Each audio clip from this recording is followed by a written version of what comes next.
দর্শক, কিছুক্ষণ আগে যেমনটি জানাচ্ছিলাম, জাতীয় স্মৃতিসৌধের মেইন ফটকে আছেন আমাদের প্রতিনিধি আসাদুজ্জামান খায়রুল, সরাসরি যুক্ত হচ্ছেন আমাদের সাথে। খায়রুল, বিএনপি ভারপ্রাপ্ত চেয়ারম্যান তারেক রহমান স্মৃতিসৌধের উদ্দেশ্যে আছেন। কি দেখছেন সার্বিক পরিস্থিতি, নিরাপত্তা সম্পর্কে জানাবেন, স্থানীয় মানুষদের উচ্ছ্বাস কেমন দেখছেন? জি, আপনি যেমনটি বলছিলেন আসলে আমরা একটি সূত্রে জানতে পেরেছি যে বিএনপি ভারপ্রাপ্ত চেয়ারম্যান জনাব তারেক রহমান উনি ইতিমধ্যে কল্যাণপুর জায়গা আছে ঢাকা কল্যাণপুর পার হচ্ছেন এবং উনি জাতীয় স্মৃতিসৌধের বীর শ্রেষ্ঠ সন্তানদেরকে জাতির বীর শ্রেষ্ঠ সন্তানদেরকে শ্রদ্ধা জানানোর উদ্দেশ্যে কিন্তু আসছেন।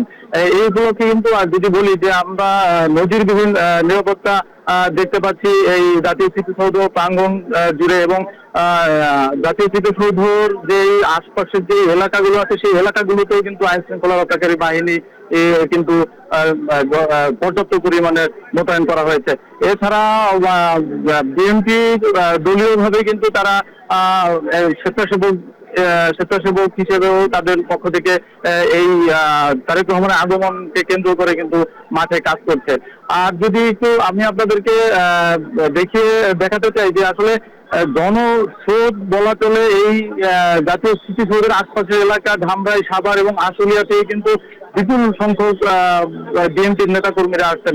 আমরা একটু কথা বলার যদি চেষ্টা করি যে বিএনপির যারা নেতাকর্মী আছে তাদের সাথে, যে আসলে তাদের ভিতরে কি ধরনের উৎসাহ উদ্দীপনা বিরাজ করছে। আচ্ছা, আপনারা যে আছেন আপনাদের কেমন লাগছে, আপনাদের অনুভূতি কি? ভালো লাগছে, তারিখ দিয়েছি দেখতে আসছি।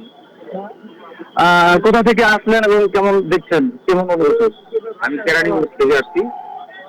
আজকে যে নেতার জন্য আমরা এসেছি, আমরা আশা করি এই নেতা ভবিষ্যতে বাংলাদেশের আমাদের খেটে খাওয়া মানুষের তাদের উন্নয়ন করবে এবং এই দেশে কোনো চাঁদাবাজি, কোনো সন্ত্রাস, কোনো অন্যায় থাকবে না।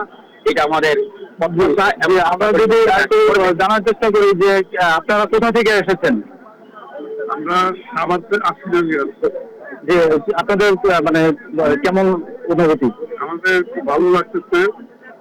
মনে হয় আরো 10 ঘন্টা তারা থাকতো আমাদের নেতার জন্য আমাদের কোনো অসুবিধা হবে না। যে যেমনটি শুনছিলেন আসলে দীর্ঘ সেই সকাল থেকে কিন্তু নেতাকর্মীরা এসে এখানে অপেক্ষা করছেন এবং এই দীর্ঘ সময়ও কিন্তু তাদের কোনো ক্লান্তির ছাপ নেই, তারা জানাচ্ছিলেন। এবং বিএনপির ভারপ্রাপ্ত চেয়ারম্যান জনাব তারেক রহমানের যে ঐতিহাসিক যে প্রত্যাবর্তন দেশে, সেই প্রত্যাবর্তনকে কেন্দ্র করে কিন্তু এমনিতেই মানুষ উৎসুক, সাধারণ মানুষ উৎসাহ উদ্দীপনা নিয়ে আছেন এবং বিএনপির নেতাকর্মীরা তো বটে। এছাড়াও কিন্তু আমরা দেখেছি যে আশপাশের যে সাধারণ মানুষ তারাও কিন্তু এক নজর দেখতে এসেছেন যে এত সময় দীর্ঘকাল পরে নির্বাসিত জীবন শেষে যে যে বিএনপির নেতা বাংলাদেশে এসেছেন তাকে একটু দেখার জন্য।